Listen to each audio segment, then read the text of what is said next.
What is going on, guys? MJ2005 Kingdom here, and today I am going to be bringing you guys a Gunpla news and discussion video. Well, I'm going to be going through some news that I have missed out on in a previous episode, but also bringing you guys some new news and to discuss about what the future of Gunpla is going to be like. So first of all, yes, EX Standard Sotheby I did miss out, and it is going to be released alongside the new Gundam as the EX Standard, of course. This thing is probably going to have a ton of stickers, as a matter of fact, excluding the joints to the backpack, and of course the gun. Everything that is not red is going to be a sticker, like I bet you that. So yeah, SDE Standard Sotheby. Seeing as they have reissued the entire line and is available en masse now. So yeah, maybe they're just going to prep for these two kits and just end the line off with a bang, because it's not going to be like at all more popular when compared to the cross silhouette line. Okay, moving on, we do have the Destroy type and the Guard type for the F90. I do not know how I missed this, because I really love the design of the Guard type, but I am not really too sure what the difference between the Bombard type and the Destroy type is going to be like. So if you guys have any knowledge about the F90, please tell me in the comments below. But overall, these two kits look like, not these two kits, this pack, the packs that are given to the F90 over here does look pretty good, especially the Guard type. The Destroy type looks just like any old bombardment type with Gatling guns and missile pods all over the freaking place. It looks like it's going to be a little bit clunky here. But the Guard type though, this weapon looks like a prototype of the Murasama launcher, or the Murasama blaster I remember it's called, from the Crossbone Gundam X1 Full Cloth. Because it does have a gun mode and of course a gigantic sword mode. This does get my gears running for another core armor, if only Bandai release the Season 1 armors apart from the Mercury armor separately. Because, yep, that's one advantage of releasing armor separately, is that you can actually buy the alone set without the core Gundam and customize your own. That's one of the advantages, but unfortunately I don't see them doing I'm not going to be seeing them doing that in the near future. So yeah, that's the news I missed out on. The main news here is going to be these two kits, technically three, but these two releases. So first of all, let's tackle the Sandrock High here, because this is literally a rehash of the original high grade that came out last September with 5 new pieces, I think. No, 6 new pieces, 7 new pieces, 7, let's call it 7, because I think the Uzi is probably going to be a 1 piece, 2 pieces max, so 8 pieces then. So this is basically going to kill all the incentive to buy the original high-grade Gundam Sandrock, because everything that is included in that kit is included in this kit. People have been wondering where the Uzi has went. Here it is. Of course, you do get trigger finger hands for each side to hold the Uzi.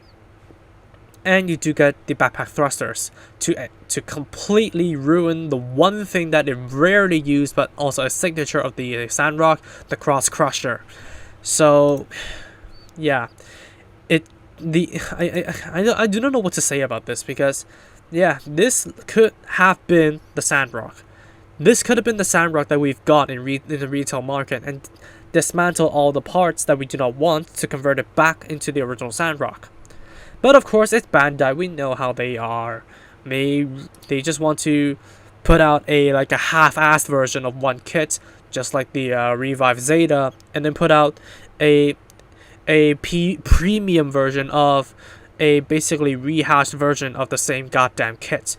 Like, this is not the same thing when it's compared to the Zeta, because the P-Bandai Zeta actually has up to slightly more realistic proportions and more red plastic. So yeah, it does actually have some improvements, but that just shows Bandai is actually lazy when in regards to the retail release. But this here, you can literally just forget about the original high-grade Sandrock, because by this thing you get everything that kit has to offer, and then some.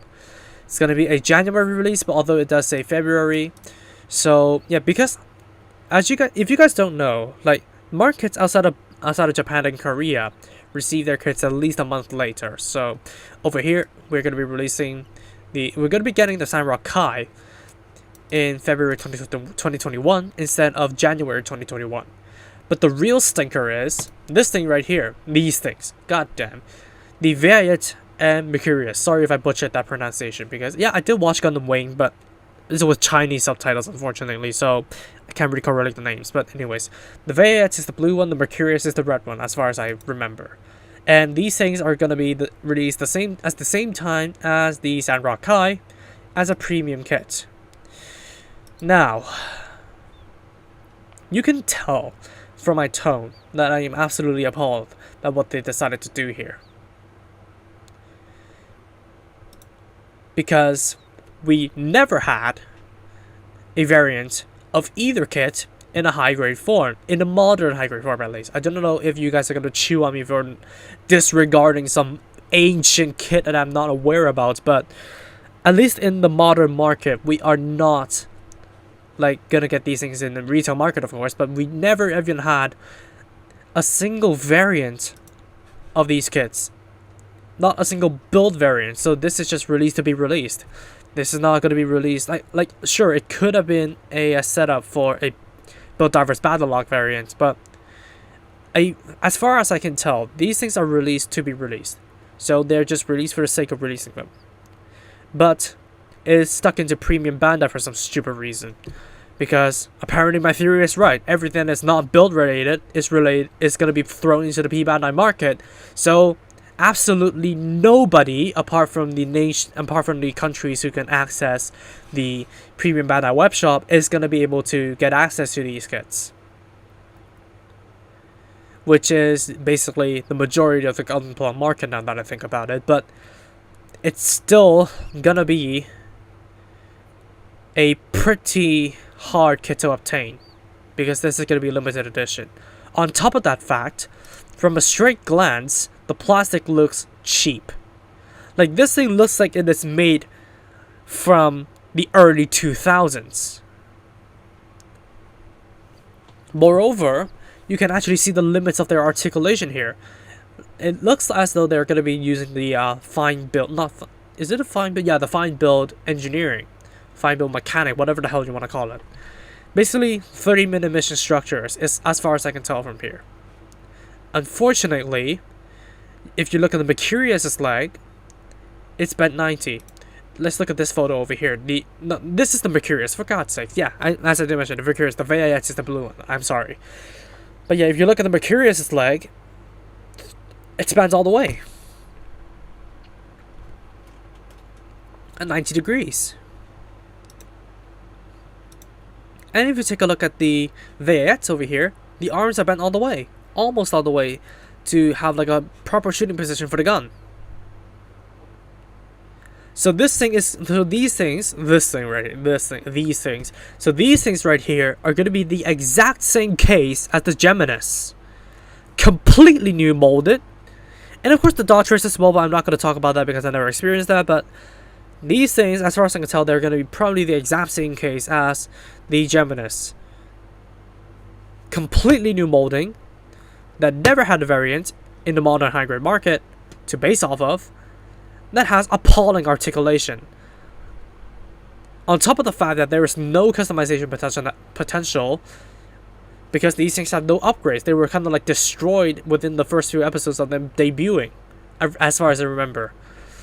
They can, yeah, of course you can just do some wacky customization because I bet these things are gonna be using the universal standard, unlike the modern seed kits. So probably wacky customizations inbound. But the Geminis actually has some upgrade packs, so there's still something going for the Geminis. These things, however, they're just there. What the Mercurius has going for it, from what I can tell from this photo, is that the funnels or the bits are gonna be all separate for freaking once. Sure, static pieces of goddamn plastic, but they are still separate. They're not just like a solid chain of beads. So you can reconfigure them however you want. Of course, maybe display, like a lot of display stands are going to be needed in order to put it in like a cinematic. But still, separate bits. I appreciate them for that. But the Vayeate just has this battery pack going for it. And I don't think the yellow pipes are going to be colored in, but considering the fact that it's a gigantic ring, I think they're going to be colored in. And of course, they can remove the front mask to reveal that there's actually kind of like a Leo underneath it. That's all these kits have them going for. Because these things look cheap, has subpar articulation that is just enough for basic poses.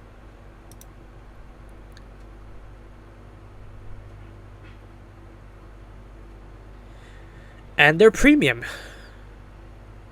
Like 270 Hong Kong dollars. On average, it is going to be 135 Hong Kong dollars each.